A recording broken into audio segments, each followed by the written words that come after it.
ನಮಸ್ಕಾರ ವೀಕ್ಷಕರೇ, ನೀವು ನೋಡ್ತಾ ಇದ್ದೀರಾ ವಿಶ್ವವಾಣಿ ಮನಿ. ನಾನು ಕೇಶವ ಪ್ರಸಾದ್. ವೀಕ್ಷಕರೇ, ಗುರುತ್ವಾಕರ್ಷಣ ಶಕ್ತಿಯನ್ನು ಕಂಡುಹಿಡಿದ ಐಸಾಕ್ ನ್ಯೂಟನ್ ನಮಗೆಲ್ಲ ಗೊತ್ತು. ನಾವೆಲ್ಲ ಚಿಕ್ಕಂದಿನಲ್ಲೇ ಪಾಠದಲ್ಲಿ ಅಧ್ಯಯನ ನಾವು ಓದಿದ್ದೀರಿ. ಸೊ ಹೀಗಾಗಿ ಈ ಐಸಾಕ್ ನ್ಯೂಟನ್ ಅವರು ಬಹಳ ಬುದ್ಧಿವಂತ ವಿಜ್ಞಾನಿ, ಅಪಾರ ಪ್ರತಿಭಾವಂತರು. ಆದರೆ ನಿಮಗೆ ಗೊತ್ತಾ, ಈ ಐಸಾಕ್ ನ್ಯೂಟನ್ ಕೂಡ ಸ್ಟಾಕ್ ಮಾರ್ಕೆಟ್ನಲ್ಲಿ ಟ್ರೇಡಿಂಗ್ ಮಾಡೋಕ್ಕೆ ಹೋಗಿ ನಷ್ಟ ಅನುಭವಿಸಿರುವಂಥದ್ದು. ಅವ್ರು ಹೇಗೆ ಲಾಸ್ ಮಾಡಿಕೊಂಡ್ರು ಅಂತ ನೀವು ಕೇಳ್ಬೋದು. ಯಾಕಂದರೆ ಬಹಳ ಬುದ್ಧಿವಂತ ವಿಜ್ಞಾನಿ, ಗುರುತ್ವಾಕರ್ಷಣ ಶಕ್ತಿಯನ್ನು ಕಂಡು ಹುಡುಕಿದವರು. ಐಸಾಕ್ ನ್ಯೂಟನ್ ಕೂಡ ಟ್ರೇಡಿಂಗ್ನಲ್ಲಿ ಲಾಸ್ ಮಾಡಿಕೊಂಡ್ರ ಅಂತ ನೀವು ಕೇಳ್ಬೋದು. ಆದರೆ ಅದೇ ಇವತ್ತಿನ ಎಪಿಸೋಡ್. ಹಾಗಾಗಿ ಈ ಐಸಾಕ್ ನ್ಯೂಟನ್ ಅವರ ಟ್ರೇಡಿಂಗ್ ಬಗ್ಗೆ ಸಾಕಷ್ಟು ಇಂಟ್ರೆಸ್ಟಿಂಗ್ ವಿಚಾರಗಳನ್ನು ತಿಳ್ಕೊಳ್ಳೋಣ. ಇದಕ್ಕಾಗಿ ನಮ್ಮ ಜೊತೆ ಇವತ್ತು ಕೌಟಿಲ್ಯ ಕ್ಯಾಪಿಟಲ್ನ ಸ್ಥಾಪಕರಾದ ಅಶೋಕ್ ದೇವಾನಪ್ರಿಯ ಅವರು ನಮ್ಮ ಜೊತೆ ಇದ್ದಾರೆ. ಬನ್ನಿ ಕಾರ್ಯಕ್ರಮಕ್ಕೆ ಅವರನ್ನು ವೆಲ್ಕಮ್ ಮಾಡೋಣ. ನಮಸ್ಕಾರ ಅಶೋಕ್ ಸರ್. ನಮಸ್ಕಾರ ಸರ್. ಹಾಗೆ ಭಾಳ ಇಂಟ್ರೆಸ್ಟಿಂಗ್ ಟಾಪಿಕನ್ನು ತಾವು ಇವತ್ತು ತಗೊಂಡಿದ್ದೀರಿ ಅಂತ ಅನಿಸುತ್ತೆ. ಯಾಕಂದರೆ ನಾನಂದರೂ ಅಂದ್ಕೊಂಡಿದ್ದೆ ಐಸಾಕ್ ನ್ಯೂಟನ್ ಬಹಳ ಬುದ್ಧಿವಂತ ವಿಜ್ಞಾನಿ, ಅವರು ಟ್ರೇಡಿಂಗ್ ಮಾಡಿದ್ರೆ ಲಾಸ್ ಆಗಲಿಕ್ಕೆ ಚಾನ್ಸೇ ಇಲ್ಲ ಅಂತ ಅಂದ್ಕೊಂಡಿದ್ದೀನಿ. ಸೊ ಅದು ಹೆಂಗಾಯಿತು, ಯಾವ ರೀತಿಯ ಕತೆ ಅಂತ ಹೇಳ್ತೀರಾ ಅಂತ? ಅದೇ ಉತ್ತರ ತುಂಬ ಸಿಂಪಲ್. ಶಾರುಖ್ ಖಾನ್ ಕ್ರಿಕೆಟ್ ಆಡಿದ್ರೆ ಏನಾಗುತ್ತೆ, ಕರೆಕ್ಟ್. ಅಥವಾ ವಿರಾಟ್ ಕೊಹ್ಲಿ ಆ್ಯಕ್ಟಿಂಗ್ ಮಾಡಿದ್ರೆ ಏನಾಗುತ್ತೆ. ಸೊ ಅದೇ ಆಗಿದ್ದಲ್ಲಿ. ಇದು ಸುಮಾರು 1720ನೇ ಇಸ್ವಿಯ ಸಮಯ. ಓಕೆ. ಆವಾಗಿನ ಕಾಲದಲ್ಲಿ ಅಷ್ಟೊತ್ತಿಗೆ ಐಸಾಕ್ ನ್ಯೂಟನ್ ಆಲ್ರೆಡಿ ಪಾಪ್ಯುಲರ್ ಆಗಿದ್ದಾರೆ. ಓಕೆ. ಗ್ರಾವಿಟೇಷನಲ್ ಫೋರ್ಸ್, ಗುರುತ್ವಾಕರ್ಷಣೆ ಅವ್ರು ಕಂಡುಹಿಡಿದಾಗಿದೆ. He was the greatest scientist the world had ever seen. ಹೌದು, ಅದು ಡಿಕ್ಲೇರ್ ಆಗೋಯ್ತು. ಕರೆಕ್ಟ್. ಸೊ ಆ ಟೈಮಲ್ಲಿ ಒಂದು ದೊಡ್ಡ ಬಬಲ್ ಬಂತು, ಸೌತ್ ಸಿ ಬಬಲ್ ಅಂತ ಅದನ್ನು ಕರಿತೀವಿ. ಅವತ್ತಿನ ಕಾಲದಲ್ಲಿ ಒಂದು ಕಂಪನಿ ಇತ್ತು, ಅದ್ರ ಹೆಸರು ಸೌತ್ ಸಿ ಕಂಪನಿ ಅಂತ. ಆ ಕಂಪನಿ ಏನು ಮಾಡ್ತಿತ್ತು, ದೊಡ್ಡ ದೊಡ್ಡ ಹಡಗುಗಳ ಮೂಲಕ ಇಂಗ್ಲೆಂಡಿಂದ ಸೌತ್ ಅಮೆರಿಕಾ ಜೊತೆ ವ್ಯವಹಾರ ಮಾಡ್ತಾಯಿದ್ರು. ಹೆವಿ ಟ್ರಾನ್ಸಾಕ್ಷನ್ ಮಾಡ್ತಾಯಿದ್ರು. ಸೊ ಶಿಪ್ಗಳು ಇಂಗ್ಲೆಂಡಿಂದ ಸೌತ್ ಅಮೆರಿಕಾಗೆ ಹೋಗೋದು, ವಹಿವಾಟು ನಡೆಸೋದು, ಟ್ರಾನ್ಸಾಕ್ಷನ್ ಮಾಡೋದು, procurement of goods and services ಮಾಡ್ತಾಯಿದ್ರು. ಆ ಟೈಮಲ್ಲಿ ಬಹಳ ದೊಡ್ಡ ಸಂಸ್ಥೆ, ಬಹಳ ದೊಡ್ಡ ನಾಯ್ಸ್ ಮಾಡಿದ ಸಂಸ್ಥೆ. ಇವತ್ತು ಹೆಂಗೆ ಎನ್ವಿಡಿಯಾ ವರ್ಲ್ಡ್ಸ್ ಬಿಗ್ಗೆಸ್ಟ್ ಕಂಪನಿ ಆಗಿದೆ, ಅವತ್ತಿನ ಕಾಲದಲ್ಲಿ ಸೌತ್ ಸಿ ಬಬಲ್ ಕಂಪನಿ ಅಷ್ಟು ದೊಡ್ಡ ಕಂಪನಿ ಆಗಿತ್ತು. ಆ ಟೈಮಲ್ಲಿ, ಆ ಕಾಲಘಟ್ಟದಲ್ಲಿ ಕಂಪನಿ ಚೆನ್ನಾಗಿದೆ, ಮೇಲೋಗ್ತಿದೆ ಅಂತ ನಮ್ಮ ಐಸಾಕ್ ನ್ಯೂಟನ್ ಅವ್ರು ಏನು ಮಾಡಿದ್ರು, ಆ ಕಂಪ್ನಿ ಶೇರ್ಗಳಲ್ಲಿ ಹೂಡಿಕೆ ಮಾಡಿದ್ರು. ಓಕೆ. ಹೂಡಿಕೆ ಮಾಡಿದ್ಮೇಲೆ ಸ್ವಲ್ಪ ದಿನಗಳ ನಂತರ ದುಡ್ಡು ಡಬಲ್ ಆಗೋಯ್ತು. ಡಬಲ್ ಆದ ತಕ್ಷಣ ಸಂತೋಷಪಟ್ಟು ಈ ಮನುಷ್ಯ ಓಕೆ ಸಾಕು ನನಗೆ ಅಂದ್ಬಿಟ್ಟು ಪೊಸಿಷನ್ನ ಕಟ್ ಮಾಡಿ ಪ್ರಾಫಿಟ್ ಬುಕ್ ಮಾಡಿಕೊಂಡು ಆರಾಮಾಗಿದ್ದರು. ಆದರೆ ಅವರು ಇತರ ಸ್ನೇಹಿತರು ಇರ್ತಾರಲ್ಲ, ಅವರೆಲ್ಲರೂ ಆ ಒಂದು ಪೊಸಿಷನ್ನ ಕಟ್ ಮಾಡಲಿಲ್ಲ. ಅಲ್ಲಿಂದ ಆ ಶೇರು ಇನ್ನೊಂದು 5 ಪಟ್ಟು 10 ಪಟ್ಟು ಮೇಲೆ ಹೋಯಿತು. ಓಕೆ. ಇದೆಲ್ಲ ಹೋದ್ಮೇಲೆ ಇವ್ರಿಗೆ ಫೋಮೋ ಸ್ಟಾರ್ಟ್ ಆಯಿತು. What is FOMO? Fear of missing.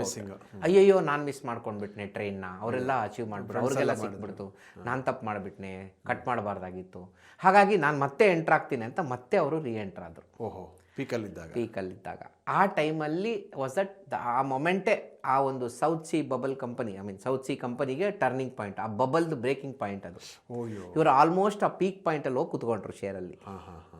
ಅದಾದ ನಂತರ ಆ ಶೇರ್ ಆಲ್ಮೋಸ್ಟ್ ಕೆಳಗೆ ಬಿದ್ದು ಕಂಪನಿ ಬ್ಯಾಂಕ್ರಪ್ಟ್ ಆಗೋಯ್ತು. ಅವತ್ತಿನ ಕಾಲದಲ್ಲಿ ನ್ಯೂಟನ್ ಇನ್ವೆಸ್ಟ್ ಮಾಡಿ ಕಳ್ಕೊಂಡಿದ್ದ ಟೋಟಲ್ ಹಣ ಸುಮಾರು 20,000 ಪೌಂಡ್.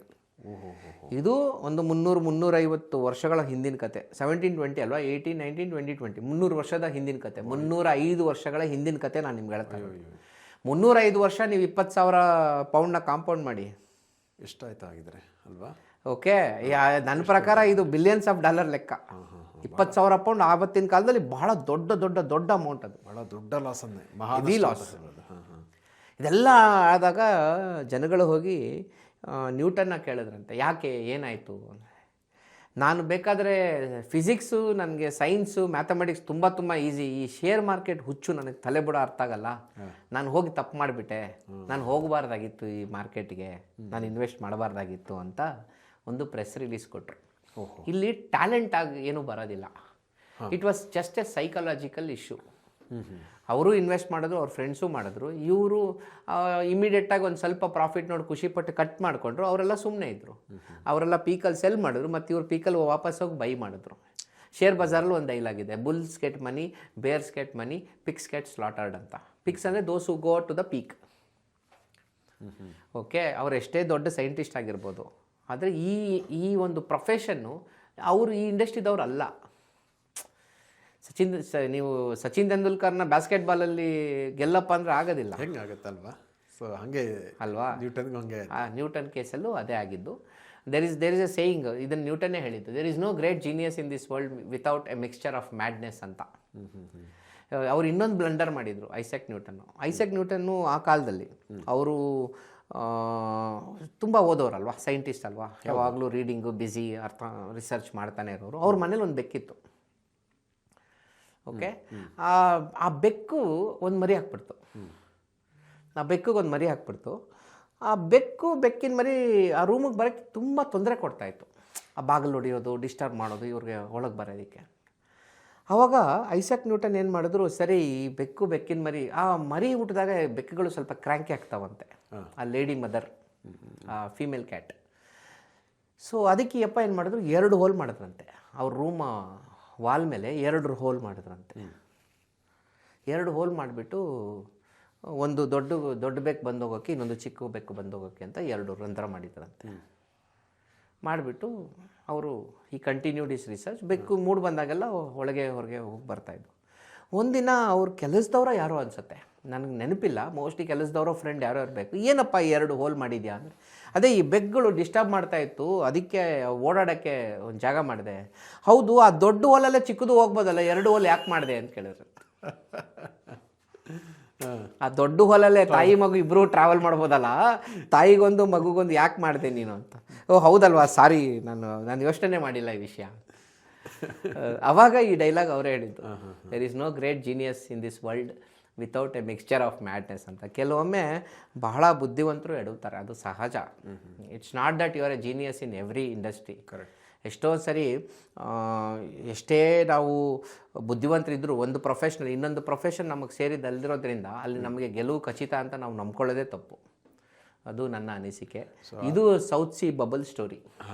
ಅಲ್ಲ, ಒಂದು ಸೌತ್ ಸಿ ಬಬಲ್ ಸ್ಟೋರಿ. ಮತ್ತು ಈ ನ್ಯೂಟನ್ ಅವರು ಇನ್ವೆಸ್ಟ್ ಮಾಡಿ ಪೀಕಲ್ಲಿದ್ದಾಗ ಇನ್ವೆಸ್ಟ್ ಮಾಡಿ ಲಾಸ್ ಮಾಡ್ಕೊಂಡಿದ್ದು ಇನ್ವೆಸ್ಟರ್ಸಿಗೆ ಮತ್ತು ಟ್ರೇಡರ್ಸಿಗೆ ದೊಡ್ಡ ಪಾಠ, ದೊಡ್ಡ ಮೆಸೇಜ್ ಅಂತ ಅಂದ್ಕೊಳ್ಬೋದು.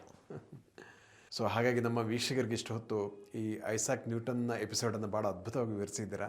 ಜೊತೆಗೆ ಮಾರ್ಕೆಟಲ್ಲಿ ಇನ್ವೆಸ್ಟ್ ಮಾಡೋದಕ್ಕೆ ಮುಂಚೆ ಸಾಕಷ್ಟು ವಿಚಾರಗಳನ್ನು ತಿಳ್ಕೊಂಡು, ಅರ್ಥ ಮಾಡಿಕೊಂಡು, ಕಲ್ತ್ಕೊಂಡು ಮಾಡುವಂಥದ್ದು ಎಷ್ಟು ಇಂಪಾರ್ಟೆಂಟ್ ಅನ್ನೋ ಮೆಸೇಜನ್ನು ಈ ಸ್ಟೋರಿ ಮೂಲಕ ನಾವು ತಿಳ್ಕೊಬೋದು ಅಂದ್ಕೊಂಡಿದ್ದೀನಿ. ಇದಕ್ಕಾಗಿ ನಿಮಗೆ ಧನ್ಯವಾದಗಳು. ವೀಕ್ಷಕರೇ, ಇಂತಹ ಮತ್ತಷ್ಟು ಉಪಯುಕ್ತ ವಿಡಿಯೋಗಳಿಗೆ ವಿಶ್ವವಾಣಿ ಮನಿ ಯೂಟ್ಯೂಬ್ ಚಾನಲನ್ನು ವೀಕ್ಷಿಸಿ ಮತ್ತು ಸಬ್ಸ್ಕ್ರೈಬ್ ಮಾಡಿ. ವಂದನೆಗಳು.